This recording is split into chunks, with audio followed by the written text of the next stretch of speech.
Quimistán rechaza construcción del tablón. Empresarios piden diálogo para no afectar Valle de Sula y la NE dice quieren politizar el proyecto.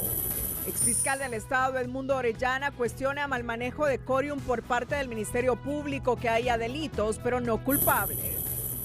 Banco Central presenta programa monetario y mantiene proyección de crecimiento económico entre 3.5 y 4%. Policía Nacional investiga primeras pistas relacionadas con la muerte de un oficial estadounidense en Comayagua, integrante de las tropas militares en Palmerola. Migrantes hondureños en Estados Unidos esperan este martes que Washington informe si se amplía o no el TPS para no seguir en ascuas, aseguran. Romeo Vázquez sigue desafiando al gobierno y en su último video asegura que el libro de Mel Zelaya y Rixi Moncada es un panfleto y un manual de mentiras. Unidad en el Partido Liberal se complica por denuncias de Calix, que quiere medio gobierno. Nasrallah lo condiciona y el camino del consenso sigue cuesta arriba. El Vaticano se alista para elegir un nuevo papa y Donald Trump cuestiona a presidenta de México por negarse a aceptar su ayuda para combatir cárteles del narcotráfico. Este es su noticiero TN5 Estelar con Renato Álvarez y Cristina Rodríguez.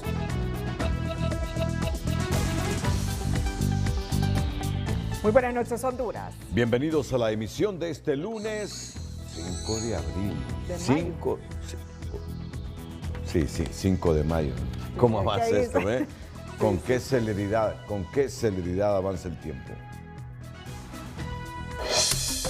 La noticia del día es presentada por Claro. En Claro, acumula tus gigas en todos los Super Packs.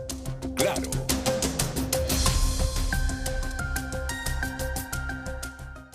Las tierras del Valle de Quimistán en Santa Bárbara no están a la venta para construcción de la represa El Tablón, ratifican diferentes sectores en un cabildo abierto sostenido el fin de semana. Y así lo ratificaron a Telenoticias al señalar que esta iniciativa no cuenta con el respaldo por no haber sido socializada.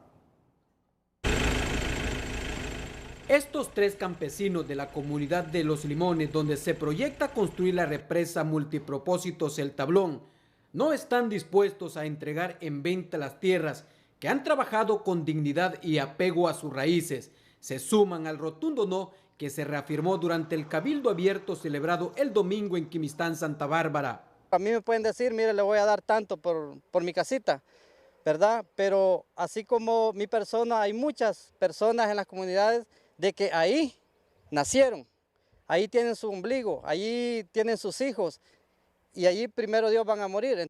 Las 3.500 manzanas del Valle de Quimistán conforman hoy la zona más productiva de todo el departamento de Santa Bárbara. Según el Comité de Defensa de Bienes Comunes, la construcción de la represa implicaría pérdida de empleos. 98%, 99% no quieren vender sus propiedades. Aquí nadie está pidiendo o nadie está peleando que le paguen mejor sus propiedades. Aquí nadie quiere vender porque son zonas altamente productivas. No es tema de dinero. Aquí es un tema social, un tema económico y un tema ambiental, porque los daños que el casco urbano de Quimistán va a tener son catastróficos. En Quimistán, los terratenientes están dispuestos a dialogar con el gobierno y proponen una mesa multisectorial. Reconocen que el único acercamiento fue con representantes de la empresa Lombardi. Hay más de 1.000 trabajadores solo en las propiedades que van a inundar, pero hay miles de personas que indirectamente están dañadas por la represa, el proyecto de la represa hidroeléctrica El Tablón. Por eso necesitamos que venga el gobierno, que venga el Estado y nos escuche estos planteamientos y juntos podamos proponer algunas alternativas para resolver el Valle de Sula. Los habitantes que se oponen a la construcción de la represa El Tablón están dispuestos a llegar hasta las últimas consecuencias. Aseguran que, si es necesario, se tomarán las calles para que su voz sea escuchada por el gobierno.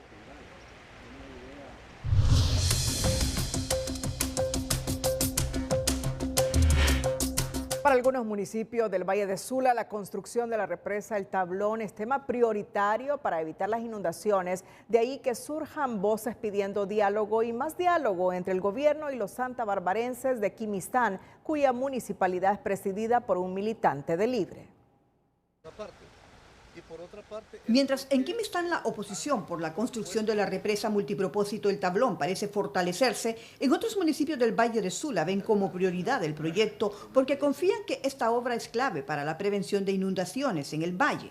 El tablón diseño está hecho para proteger la zona de Río Chamelecón con una fuerza de tormenta 3 veces que esta iota.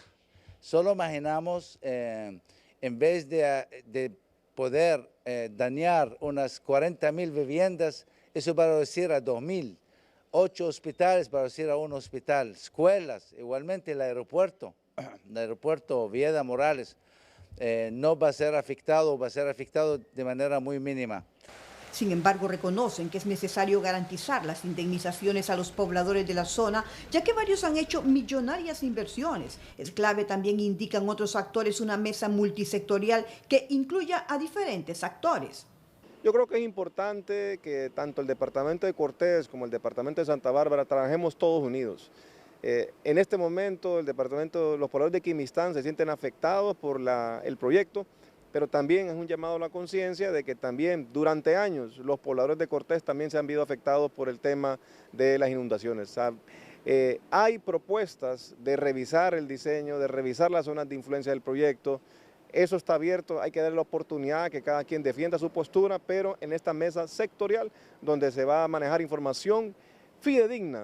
En el mes de marzo se realizó el lanzamiento de la licitación internacional para la construcción de la represa El Tablón, financiada en más de $300 millones por el Banco Centroamericano de Integración Económica. Según el cronograma de actividades, se tiene previsto para finales de junio la apertura de ofertas, su adjudicación en septiembre y el inicio de la obra en octubre. Sin embargo, hay inconvenientes por superar. Mientras, este experto en hidrología manifiesta que la represa El Tablón, al igual que los llanitos y Jicatuyo, son importantes para minimizar el impacto de inundaciones cada vez más recurrentes. Las afectaciones que están sucediendo a nivel mundial, hoy se le conoce como ebullición climática. Ahora yo creo que no va a ser ni necesario que se nos vengan eventos extremos como tipo Mitch o ETA, IOTA. Ahora, año con año, las inundaciones recurrentes nos ocasionan grandes pérdidas económicas. Entonces, por ende, es recomendable la construcción de represas y eso ayudaría considerablemente a minimizar el impacto, tanto económico y la pérdida de vidas humanas. El plazo para culminar la represa El Tablón es de 4 años. Sin embargo, urgen los acuerdos, ya que de lo contrario su inicio podría prolongarse.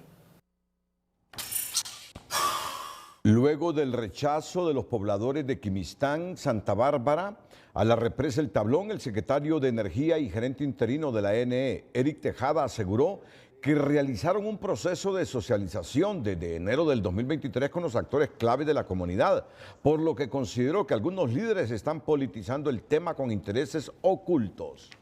Desmentimos que no haya habido un proceso de socialización. Entre enero y mayo del 2023 nos reunimos con actores clave de la zona, su servidor liderando las mesas. La propuesta del ENE es incorporar a las comunidades en el usufructo de todo lo que las bondades que permite un embalse de esta naturaleza. Entonces es importante que desliguemos la politización de ciertos actores que con motivación política atacan al proyecto por atacar al gobierno y la legítima inquietud de las comunidades. Ante la legítima inquietud de las comunidades, nosotros con todo gusto estamos abiertos a continuar el proceso de socialización como ya lo hemos hecho. Tejada explicó que una delegación de la empresa Energía Eléctrica viajó a Quimistán para participar en el cabildo para explicar todo el plan que hay para indemnizar y compensar a las personas que resultan afectadas por el proyecto, pero no fueron escuchados. Además, aseguró que es condenable la politización por parte de algunas ONGs revestidas de falsa neutralidad, como la que lidera el defensor de derechos humanos Hugo Maldonado. Bueno, le ha caído a Hugo Maldonado. Le ha caído a Hugo Maldonado por su postura en esta situación. Vale la pena que Santa Bárbara, que la gente de Quimistán y que los liderazgos políticos del gobierno dialoguen y no hagan fracasar un proyecto que necesita con urgencia el Valle de Sula. Vale la pena.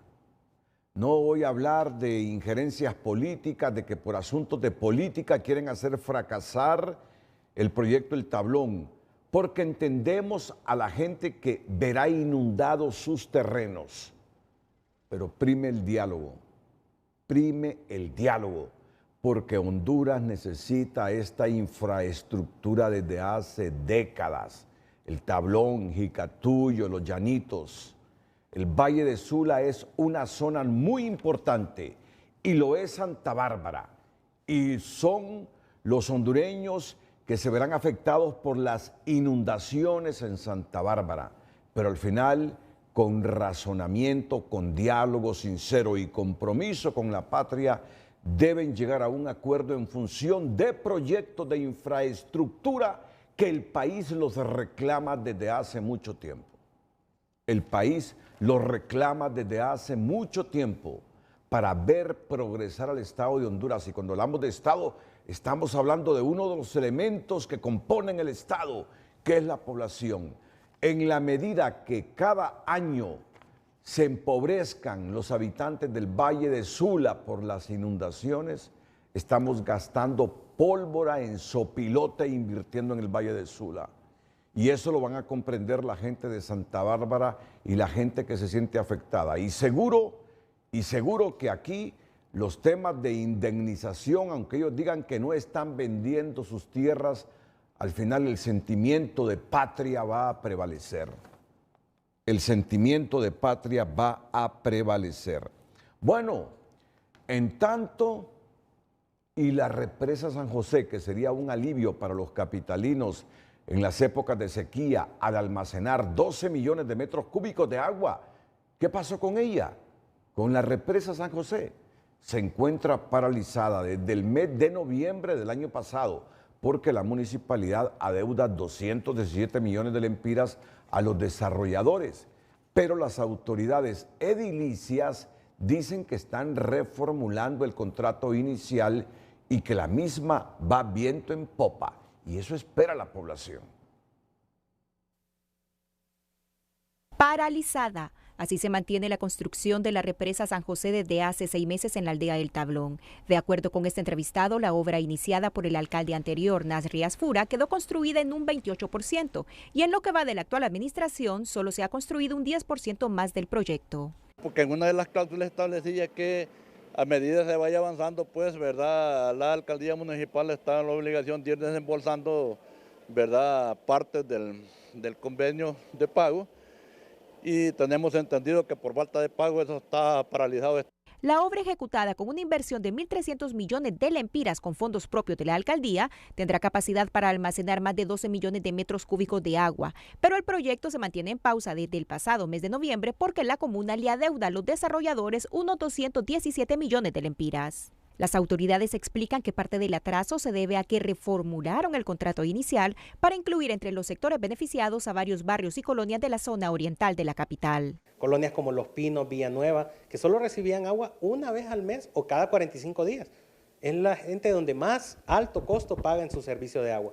Con la modificación del contrato se ingresan actividades nuevas que ya han sido ajustadas, y esto hace que se extienda el tiempo. Bustamante aseguró también que la obra avanza en más de un 40% y que el mes anterior la constructora adelantaba con la obra, pero Telenoticias se movilizó hasta la represa, donde constató la ausencia de trabajadores, la maquinaria paralizada y que el proyecto duerme el sueño de los justos.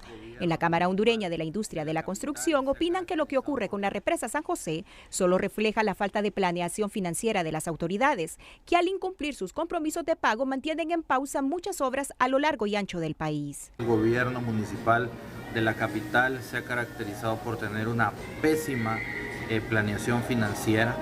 Como ustedes pueden ver, tenemos proyectos con más de un año o casi un año de retraso, paralizados. Se estima que más de 2 millones de personas en el país no tienen acceso a agua potable y que solo en la capital existe un déficit de 100 millones de metros cúbicos del líquido, por lo cual los entendidos lamentan que durante la temporada de invierno se pierda la oportunidad de almacenar agua al no estar finalizadas las obras. La expectativa es que esta obra, iniciada en febrero de 2021, finalizara 2 años después, es decir, en el 2023, para poder proveer del vital líquido a unos 350,000 capitalinos. Sin embargo, el panorama no es nada halagüeño y lo más probable es que el alcalde Jorge Aldana terminará su gestión edilicia sin poder entregar en su totalidad esta construcción. Gabriela Lobo, Telenoticias. Al menos 500 empleados permanentes de la Alcaldía Municipal del Distrito Central han sido despedidos como parte de una reestructuración administrativa impulsada por la crisis financiera que enfrenta la comuna, informó este lunes el director del despacho municipal, Félix Sabio. No es el deseo de esta administración despedir absolutamente a nadie, pero las medidas de ajuste financiero para generar un equilibrio financiero en la Alcaldía Municipal son necesarios y tener una administración más sana. No queremos ser irresponsables y por lo tanto se están tomando medidas de manera oportuna. Son empleados permanentes, sí destacar que son los que tienen mayor antigüedad y como reitero, hay de distintos partidos, no es una cuestión política sectaria porque no es la política de esta administración, simple y sencillamente es en aras de la sanidad financiera de la Alcaldía Municipal. El funcionario aseguró que como una entidad responsable y seria, la alcaldía honrará todos los compromisos que se adquieran producto de los despidos y que a cada uno de los empleados les cancelarán sus derechos adquiridos y prestaciones laborales. El directorio del Banco Central de Honduras presentó este lunes el programa monetario 2025-2026, en el que destaca que el crecimiento económico se mantendrá en el rango histórico de entre 3.5% y 4%, impulsado por un mayor ingreso generado por la exportación de café y los flujos de remesas de familiares. El Banco Central de Honduras proyecta que para el 2025-2026 la economía hondureña mantenga la senda de crecimiento en un rango de 3.5-4%, influenciada especialmente por el sostenimiento de la demanda privada interna apoyada por el ingreso disponible de los hogares, destacando los ingresos generados por el café, los flujos de remesas familiares y las transferencias monetarias. En la presentación del programa también estuvieron presentes los miembros del Gabinete Económico, quienes afirmaron que la inversión pública en la administración Castro ha registrado niveles históricos, ampliando la infraestructura vial, sanitaria, educativa y energética, lo que permitirá un crecimiento económico sostenido en el largo plazo. En 4 años de gobierno, 304,000 millones de lempiras es una inversión que incluso en términos porcentuales, respecto al presupuesto, jamás se ha hecho en la historia de este país. Es histórico. Para mencionar algunos de los sectores más importantes, en carreteras se han invertido más de 23.500 millones de lempiras, en energía más de 25.000 millones de lempiras, en salud 32.800 millones de lempiras. De acuerdo con el Banco Central, la inflación se mantendrá alrededor del 4%, las exportaciones crecerán más de 9% y las remesas familiares ascenderán a 10.259 millones de dólares al cierre del año, indicando que solo registrarán un incremento de 4.4% este 2025. En otra información, el exfiscal del Estado Edmundo Orellana ha puesto en entredicho la labor del Ministerio Público en el caso Corium Inversiones, al preguntarse por qué no se ha judicializado y por qué no hay acusados, interrogantes que según los analistas son válidas y representan una prueba de fuego para la Fiscalía y el Gobierno que no terminan de convencer ni desenredar la madeja que encierra este caso.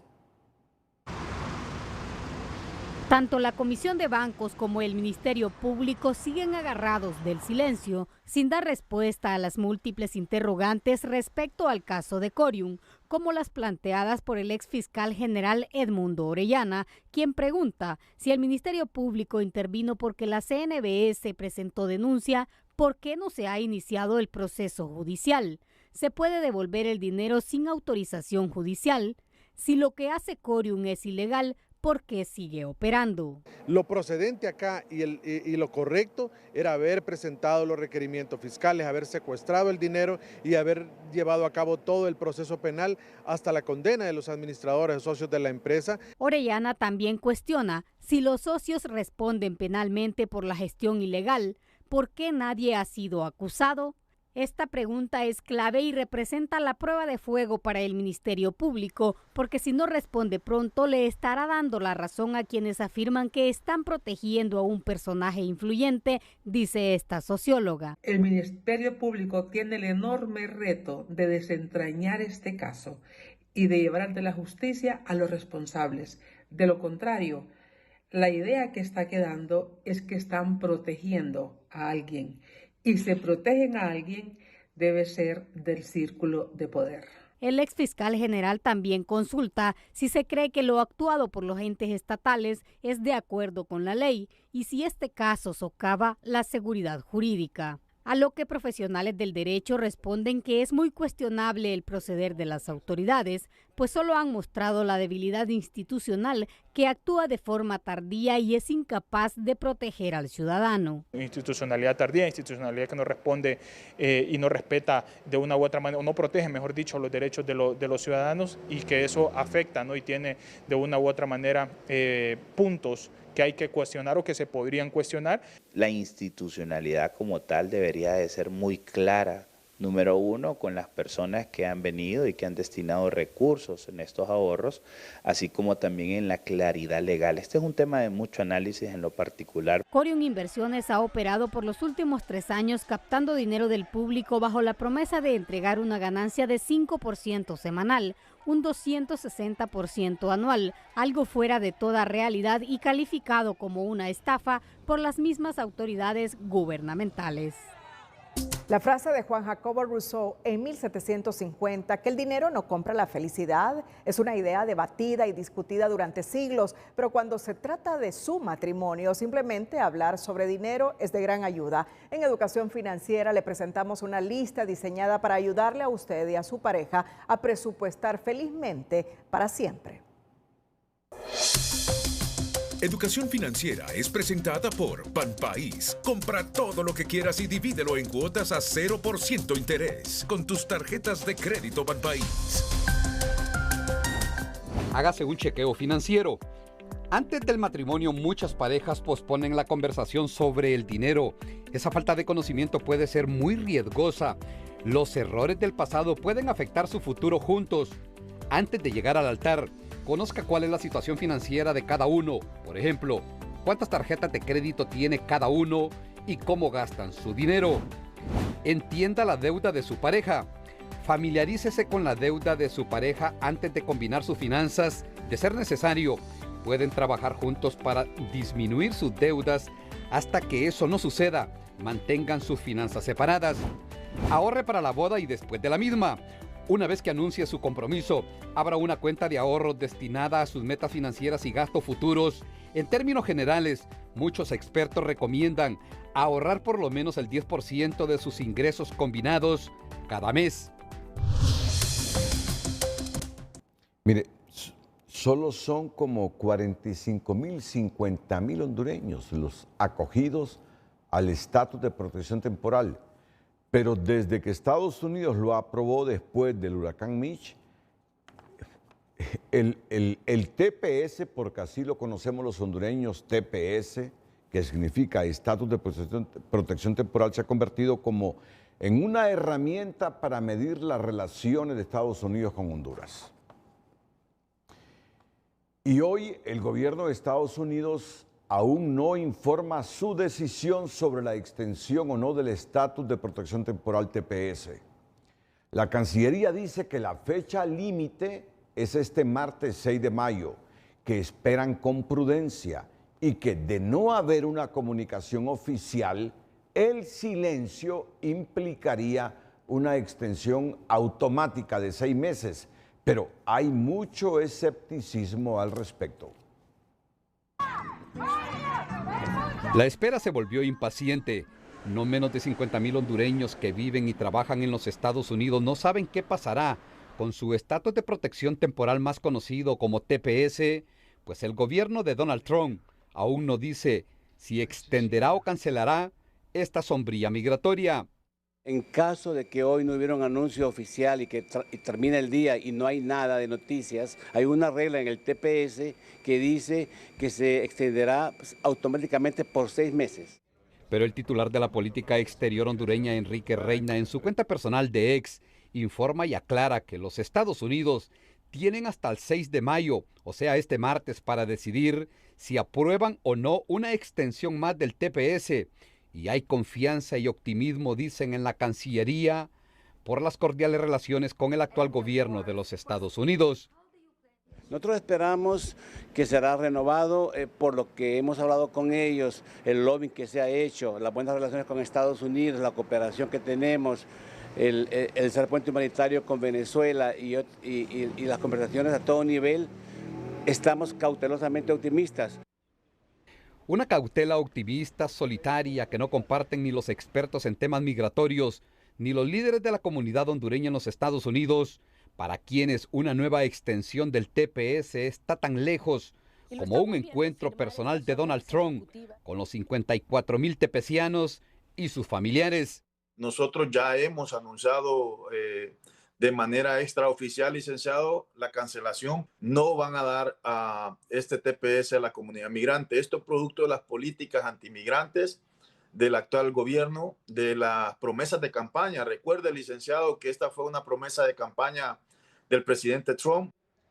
Para la oposición política en el país, el silencio de la administración Trump y la incertidumbre para una nueva extensión del TPS es el resultado de la cercanía del gobierno de Xiomara Castro con la China continental, el puntapié que le dieron a Taiwán, las descalificaciones a la embajadora Laura Dogu y tantos desaires y hasta peleas desiguales que buscaron contra los Estados Unidos.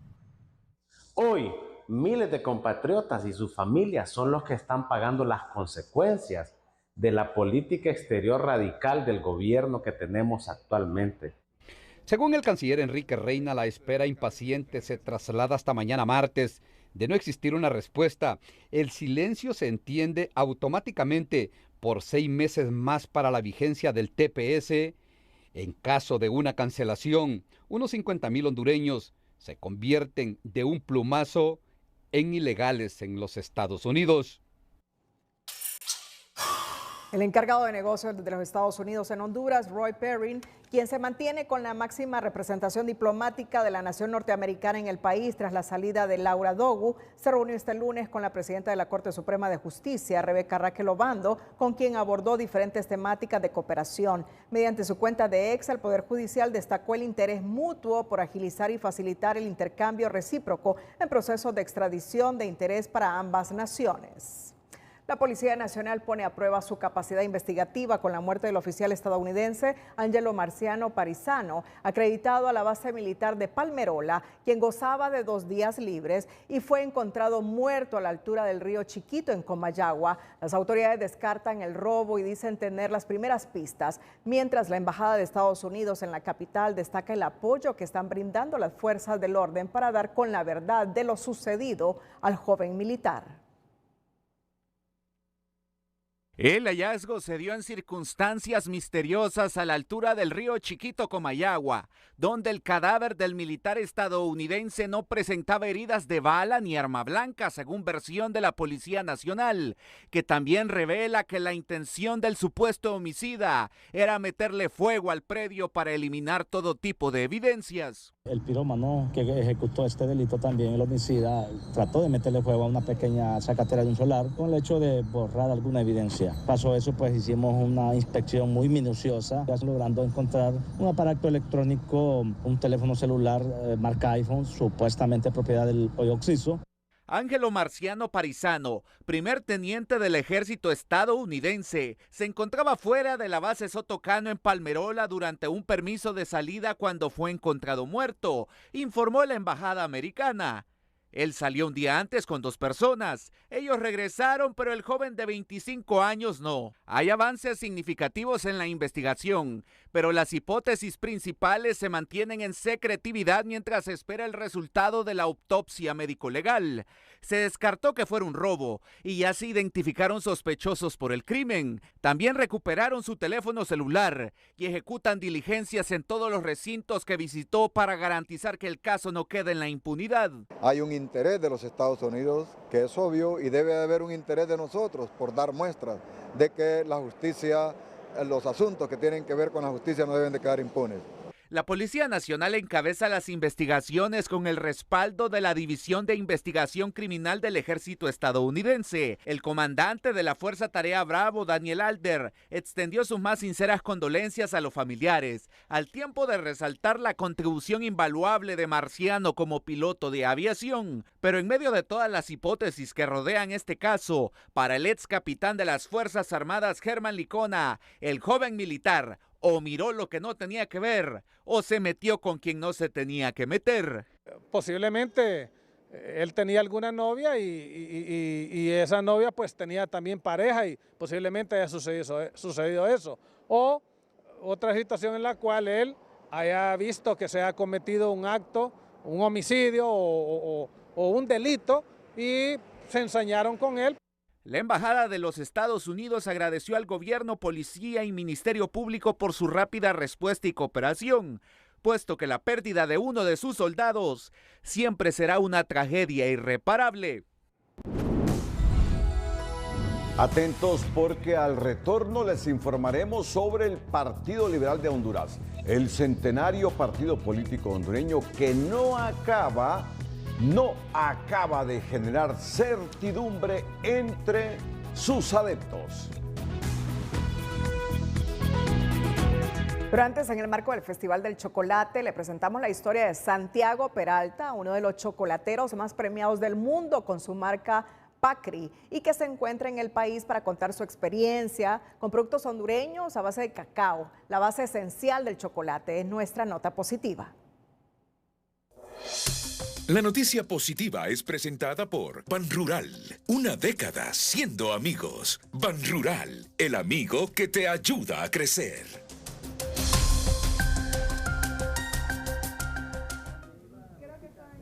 El ecuatoriano Santiago Peralta, creador del chocolate más premiado del mundo, está en Honduras con el fin de replicar su historia de éxito en productores nacionales en el marco del Festival del Chocolate. Hace más de 20 años, Santiago y su esposa se lanzaron a un reto que hoy parece sencillo, pero que nunca lo fue: que Pacari esté considerado como el mejor chocolate del mundo. Ustedes tienen una hermosa cultura del cacao que está latente, que hay que despertar. Nosotros producimos chocolate orgánico de alta calidad en Ecuador. Ya hace unos años hemos ganado algunos mundiales, somos la empresa de chocolate, por si acaso la marca se llama Pacari. Si ustedes googlean mejor chocolate del mundo en español, les va a decir que es Pacari. Pacari ha acumulado más de 400 premios internacionales, entre estos el título de la chocolatera más ética del mundo. Peralta es el criterio que al chocolate no se le añade leche y su ingrediente principal debe ser el cacao. Se estima que al año se venden 3 millones de estas barras de chocolate en 43 países. Es libre de esclavos, como les dije, entonces es una versión mucho más civilizada de chocolate. Y lo que buscamos es también con nuestros sabores reencontrarnos, digamos, poner sabores de nuestras abuelas, los sabores que hemos vivido aquí toda la vida. Hay mucha cosa que América Latina tiene que aportar al mundo y es su propia versión de chocolate. Entonces estamos haciendo chocolates con sabores de todo lado. El Festival del Chocolate se desarrollará este próximo 7 y 8 de mayo en San Pedro Sula en la edición de Agromercados 2025, un espacio que le apuesta al incremento en el consumo de los distintos derivados del cacao. Honduras tiene muchos productos que puede vender hacia el mercado. Dar el valor agregado, darle un tono diferenciador, es algo que podrían aprender de esta experiencia que nos trae Santiago Peralta. En 2 décadas, Santiago Peralta se consolida como empresario de una marca que genera valor añadido y un impacto positivo en la comunidad porque apuesta por ingredientes orgánicos, sabores autóctonos y prácticas sostenibles, incluyendo la eliminación de plásticos en sus empaques.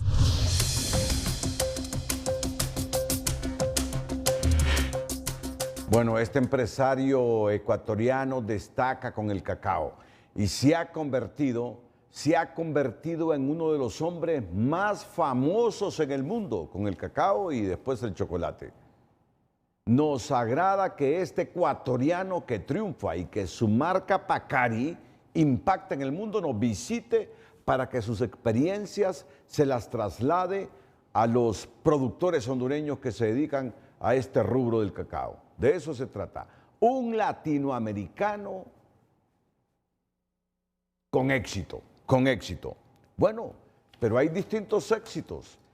En un lugar de Honduras hay un catracho que destaca con la elaboración de piñatas.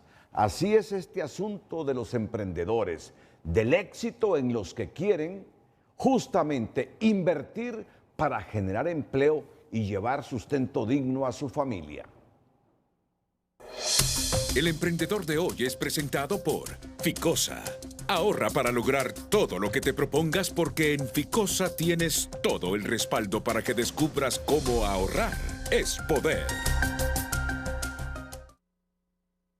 Cuando de salir adelante se trata, Eduardo Alvarado ha demostrado que sí se puede. Y es que desde pequeño aprendió a elaborar piñatas y empezó su emprendimiento después de la pandemia. Comencé a elaborar como a los 10 años. A los 11 años vendí las primeras piñatas a la escuela donde yo estudiaba, que era la escuela Fray Bartolomé de las Casas. Tuve la oportunidad de vender las primeras piñatas a la escuela donde yo estudié, que fueron piñatas no tan difíciles. Entonces desde ahí vi que era buen negocio, entonces seguí elaborando piñatas. Después llegó la pandemia, en el cual dejé ya de hacer piñata. Después, en el 2022, decidí abrir una cuenta en Facebook para vender piñatas en línea. No pensé que me fuera a ir bien. La verdad, desde el 2022 empezaba a vender piñatas. Por los momentos no cuento con ningún local. Solo hago ventas en línea. Recuerde que usted también puede hacer sus pedidos ya sea por WhatsApp o por Facebook. Llamar a cualquier hora o inscribirme a mi página. Igual puedo pasar el catálogo para que ellos vean el tipo de piñatas que elaboro, lo que le incluye por dicho precio. Piñatería Alvarado HN les espera para sus pedidos. Desde Comayagua, Ciudad Colonial, para TN5 Estelar, informó Sandra Pérez. Este lunes en el programa Frente a Frente se han destapado interioridades de las negociaciones de Salvador Nasralla, candidato liberal y su principal oponente en las primarias, Jorge Calix, donde el presidenciable le comunicó que no le daría la presidencia del Congreso ni secretarías de Estado, solo subsecretarías, además de pedirle una cuota para la campaña de mayo a noviembre.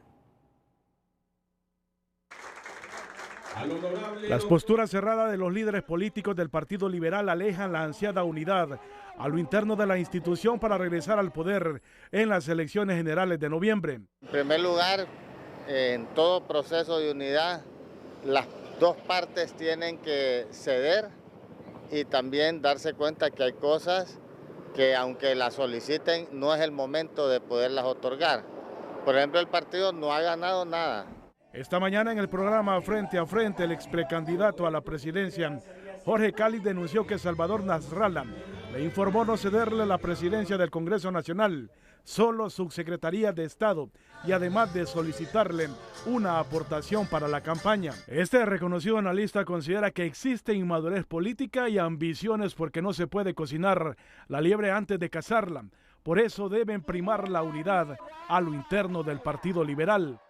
Esa unidad es fundamental. El partido necesita de la unidad, necesita la contribución del más humilde liberal.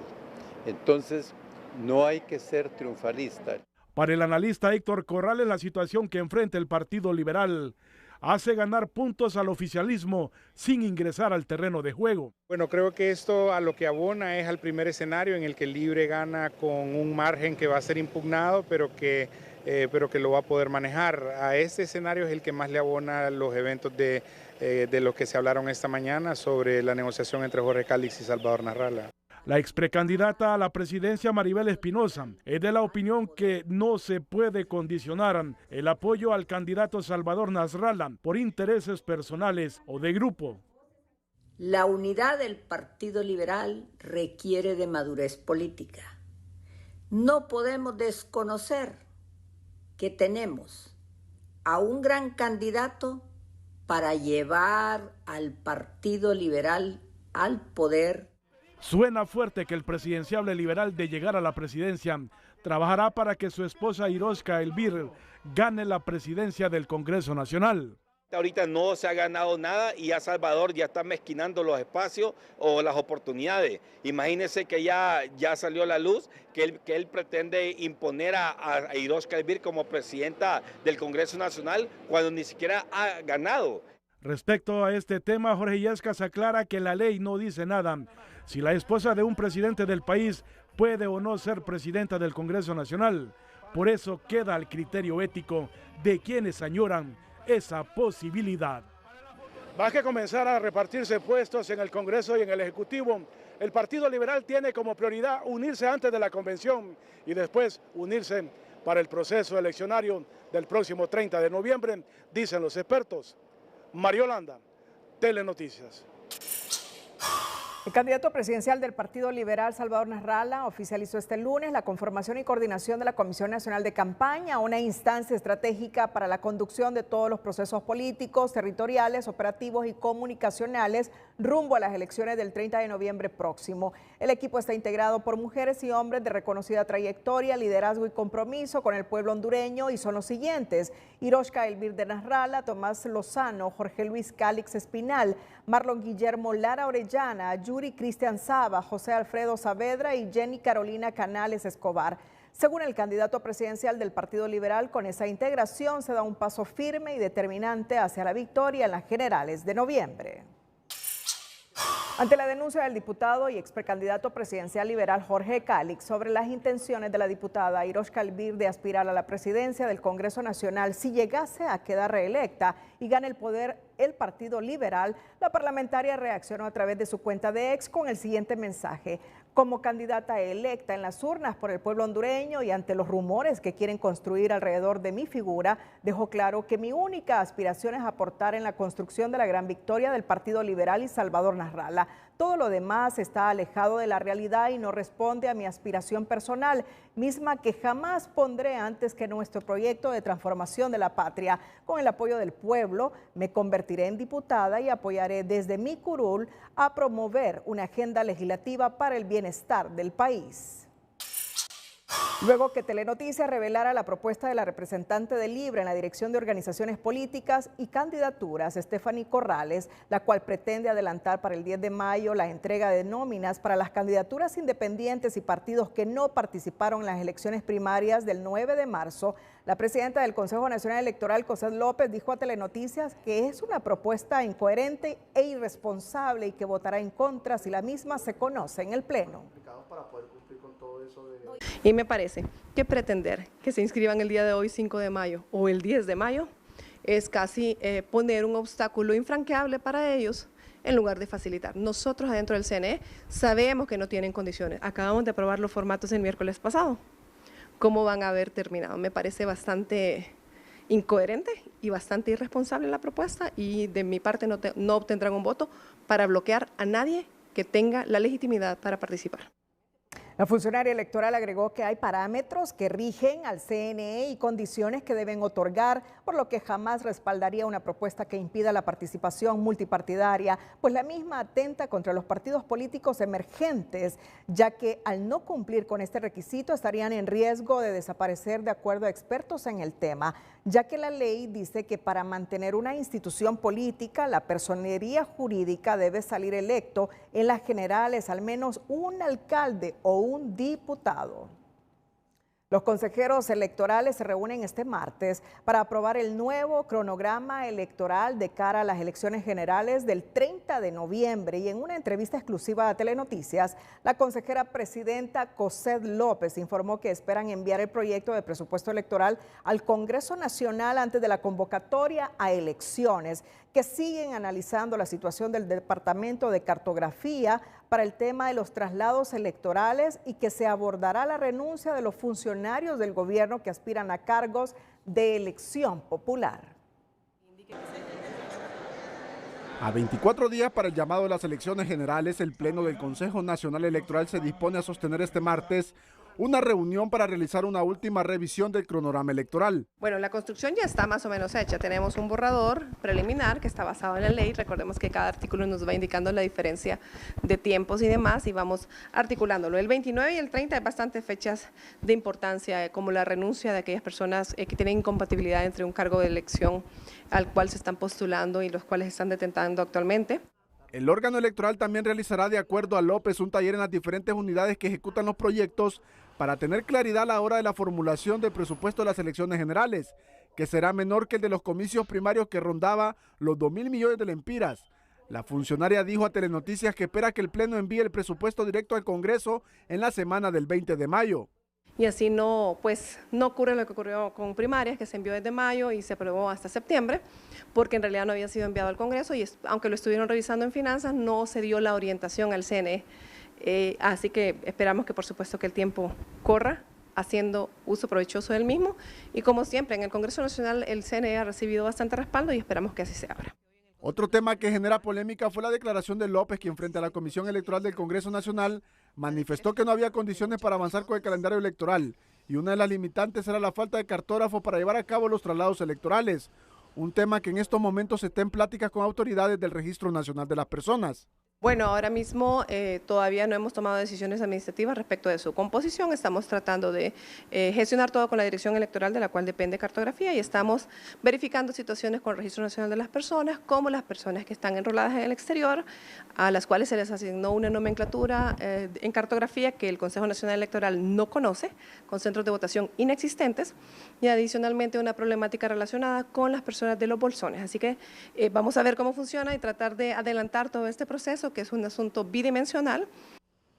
En tanto, el CNE tiene aún tiempo para solucionar el tema de los cartógrafos hasta el 14 de mayo, pues el RNP tendrá que enviar al órgano electoral todas las solicitudes de cambio de domicilio electoral. A pocos días para que se convoque para esta nueva fiesta electoral, los consejeros del órgano electoral garantizan que habrá elecciones el 30 de noviembre y no repetir los errores de las pasadas elecciones primarias. José Andino, Telenoticias.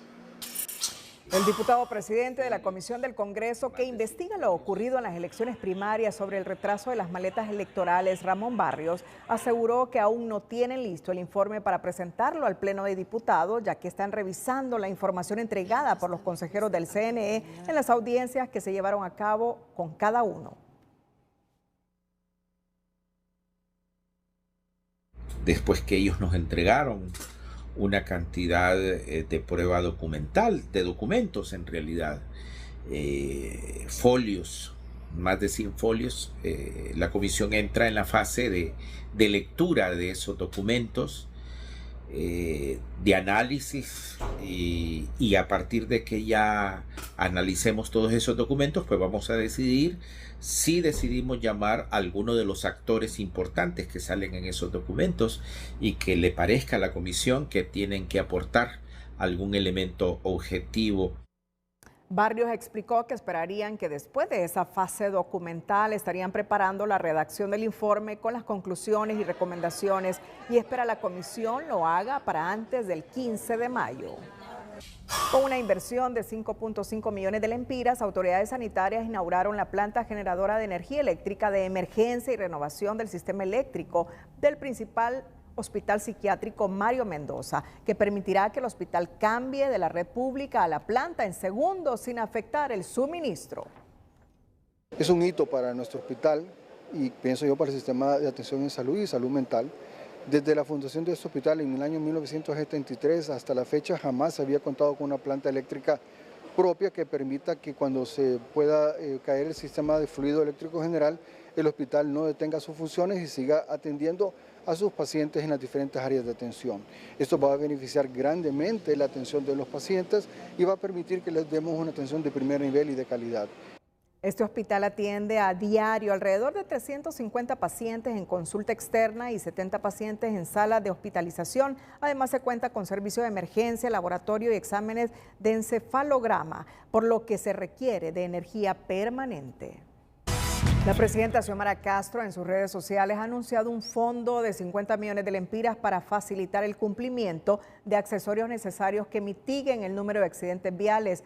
Esto fue lo que posteó la mandataria. Se ha incrementado el número de accidentes graves en motocicletas. Está prohibida la circulación de motocicletas que no cuenten con los accesorios e implementos de seguridad exigidos por la ley, los cuales son fundamentales para prevenir accidentes. Para facilitar el cumplimiento de esta disposición, se destinará de forma inmediata 50 millones de lempiras a través de Copeco y en coordinación con la Secretaría de Seguridad para apoyar a personas de escasos recursos que utilizan motocicletas como medio de transporte. En la adquisición e instalación de dichos implementos, esta disposición será reglamentada por la Secretaría de Seguridad y Copeco en un plazo de 72 horas.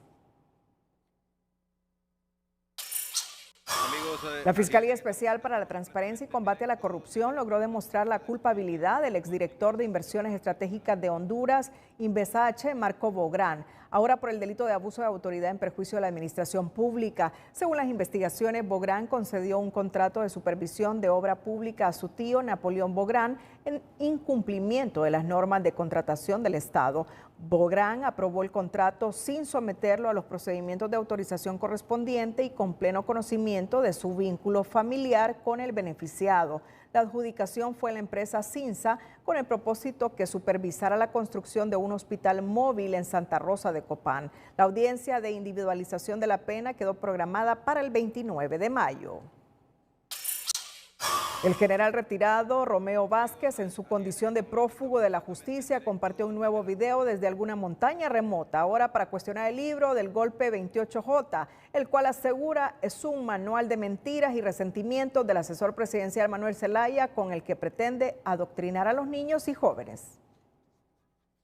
Manuel Zelaya ya escribió su libro, un panfleto disfrazado de historia, un cuento de ciencia ficción, donde el villano quiere pasar por héroe, donde la corrupción se maquilla como resistencia y donde el saqueo se presenta como revolución. ¿Y acaso olvidamos que saqueó el Banco Central, que recibió 300? Según Vázquez, el único golpe que hubo en Honduras fue el intento de Zelaya por instalar la Asamblea Nacional Constituyente, al tiempo de revelar que el expresidente recibió $300 millones del chavismo, las Fuerzas Armadas Revolucionarias y el Cártel de los Soles. Bueno, Daniel Esponda, el ministro de Educación, hoy afirmó que es un hito histórico en el departamento de Cortés que hoy haya sido declarado libre de analfabetismo. Bueno, este es uno de los retos más importantes que tenía el gobierno. Nosotros recibimos un porcentaje altísimo de analfabetismo, casi el 12% de analfabetismo, y en estos 3 años y medio estamos avanzando. Hoy declaramos al departamento número 11 libre de analfabetismo. Cortés representaba uno de los retos más grandes porque aquí está la densidad poblacional más grande del país. El día de mañana declaramos al departamento de Lloro libre de analfabetismo, con ello ya alcanzaríamos una docena. Después de una década y media de un golpe de Estado que ha sido determinante para la sociedad que tenemos hoy, los estudiantes tienen derecho a estudiar eso también. Entonces, creo que aquí el problema ha sido que lo escribió el presidente Zelaya. Y ahora les debo decir una cosa, el presidente Zelaya otra vez se volvió a salir con la suya. Ya tienen 3 semanas hablando de él. Bueno, se ha vuelto a referir en esta misma comparecencia a ese libro de Mel Zelaya y Rixi Moncada sobre el 28J.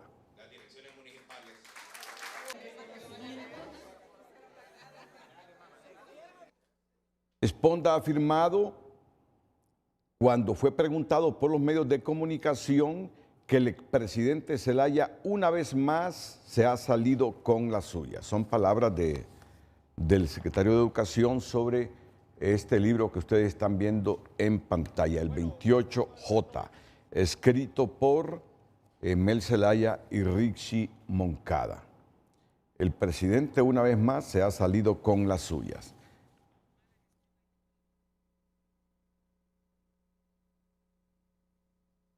Y retomamos el tema de salud en el país.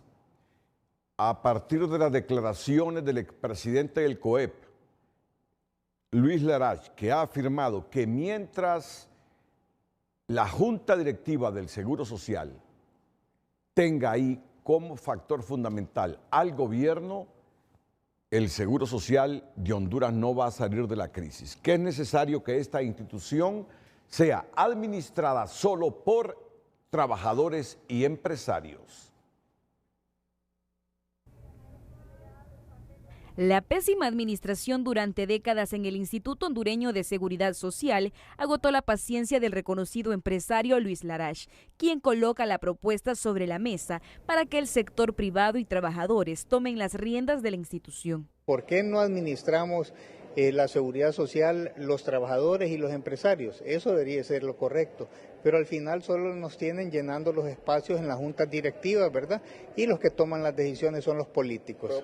Esta propuesta, que conlleva reformas, genera optimismo en el exdirector del IS, Carlos Aguilar, quien reprocha la actual gobernanza por no dar los resultados esperados y además pone en tela de juicio si los políticos tendrán la voluntad para hacer los cambios que la institución requiere después de haberla convertido en un botín. Personalmente estoy optimista que Honduras va a lograr estos acuerdos y que ojalá las próximas autoridades que dirijan nuestro país de antemano lleven planificado y propongan en este tiempo que falta de campaña política cuál va a ser la solución o las propuestas que se vienen estudiando y barajando para dirigir o transformar más bien la seguridad social. Las carencias a las que se enfrenta esta institución van desde la falta de insumos, medicamentos, maquinaria en mal estado, cancelación de cirugías, mala praxis, entre otros. Por eso los derechohabientes también esperan que las reglas del juego cambien en la administración del IS. Agarren la dirección y coordinación del Seguro Social, porque es un desastre esta administración que estamos viviendo nosotros los asegurados, y no es justo, porque por eso pagamos nuestro seguro. Nunca hay cita con médicos especialistas. Yo, para sacar una cita o para sacar una resonancia, hay que venir desde enero para que se la den para agosto o junio. Por ahora se pone en el debate si el seguro podría ser objeto de reformas para que su administración sea dirigida por obreros y empresarios, excluyendo al sector público. Nosotros compartimos más que todo esto porque, si es necesario, aquí hay una institución que se maneja, sector privado, que es el RAP, la maneja el aportante y también el empresario, y creemos de que el RAP ha dado buenos resultados porque ha sido bien administrada. Hay que tener mucho cuidado cuando uno hace esas expresiones porque puede generar en las personas la intención de que lo público es malo y lo privado es bueno. No es así. El Seguro Social arrastra una crisis quebrada por la inoperancia. Para algunos sectores, la política que invade al Seguro Social es una enfermedad que agobia la salud financiera de la institución. Por eso urge la aplicación de un antídoto para erradicar ese mal. Carolina Martínez, Telenoticias.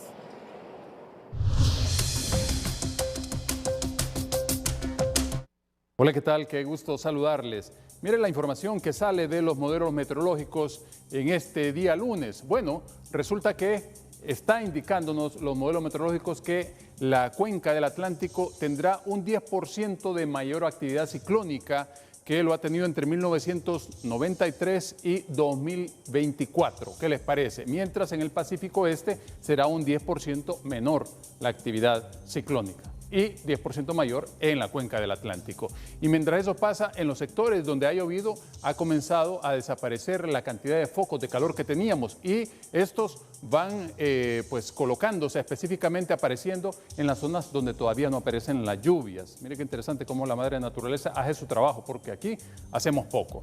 Mientras las partículas 2.5, que son esas micropartículas que pues enferman el cuerpo humano, pues ahí está justamente bien elevadas en buena parte del occidente, norte, centro y zonas del sur del país. Entre tanto, la condición para esta jornada de martes pues será de temperaturas elevadas y la posibilidad de algunos chubascos nada más ingresando en la parte sur del país hacia el final del día. En el resto de áreas todavía no se dará la posibilidad, pese a que días anteriores hemos tenido algunos desgarramientos de la zona intertropical que ahora mismo está sobre Costa Rica, Panamá y parte en el sur de Nicaragua, pero poco a poco va en ascenso y ahí está la posibilidad que les decía, hacia el cierre del día sobre Choluteca y posiblemente algunos chubascos dispersos en los municipios colindantes con El Salvador, nada más. La otra alerta que queríamos hacerles y ya les habíamos advertido de la semana anterior es que esta semana será bastante atípica en cuanto a la subida de oleaje con mucha energía y corrientes de retorno peligrosas, así que vamos a tener cuidado, precauciones desde este martes en el Golfo de Fonseca, 2.3 metros la altura máxima de la ola, pero más que eso la fuerza con que llega, que puede ingresar tierra adentro, y en el litoral Caribe 2.1 metros, mientras las temperaturas todas por encima de los 30 grados Celsius a nivel nacional, con picos elevados de 35 en el sur, 38 en Choluteca, 37 en el Valle de Sula y hasta 35 en zonas de Olancho, y el índice ultravioleta disparado a 14 en buena parte del territorio hondureño. Cuídese mucho, siempre le queremos como televidente y no como noticia. Que la pasen bien.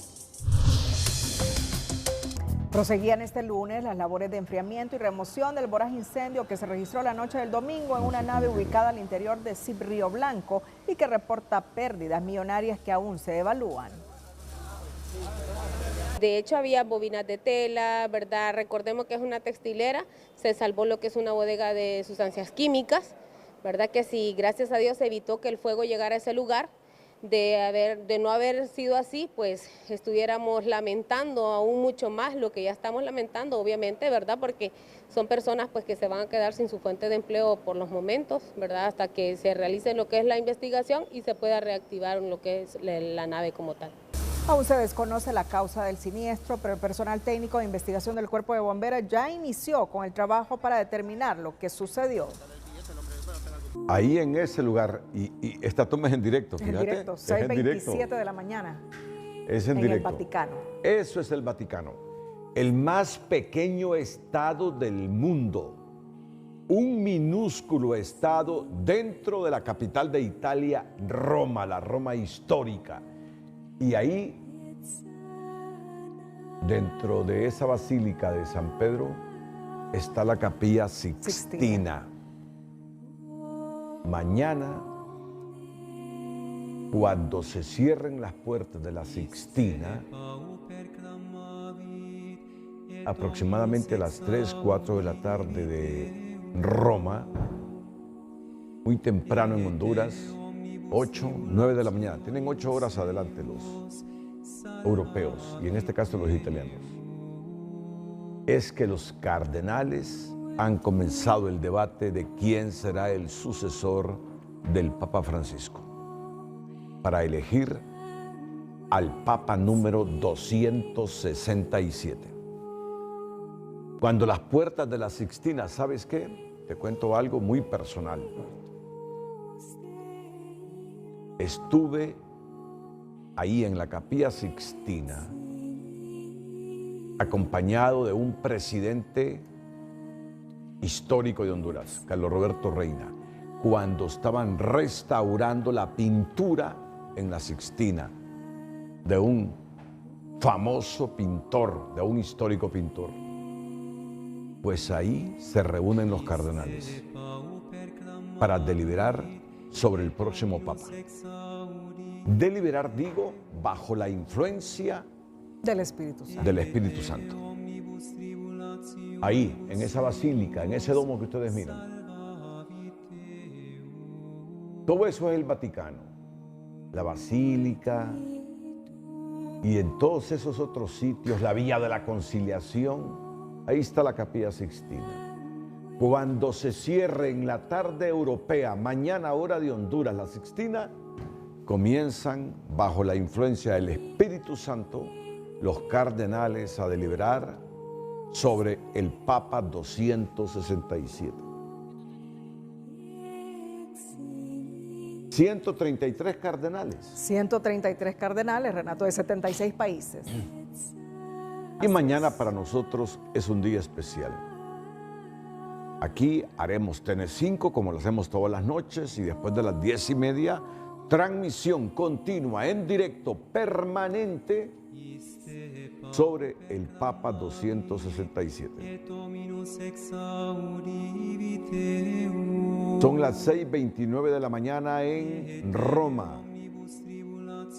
Roma, que tiene inserto ahí al más pequeño de los estados del mundo, el Vaticano. Y esta toma es en directo desde el Vaticano. No vemos a nadie, ¿ah? Ya verás más tarde. Sí. Los fieles esperando la fumata. Los fieles esperan la fumata desde el primer día que comienzan a deliberar ahí los cardenales. Y no necesariamente va a salir humo blanco el primer día. ¿No? Sí, hay 3 días, ¿no? Hubo 3 días que es el periodo más largo que se han tomado los cardenales para la elección. Pero que no es una norma. Que no es una norma. Puede ser que en la primera votación haya papa, ¿no? Sí.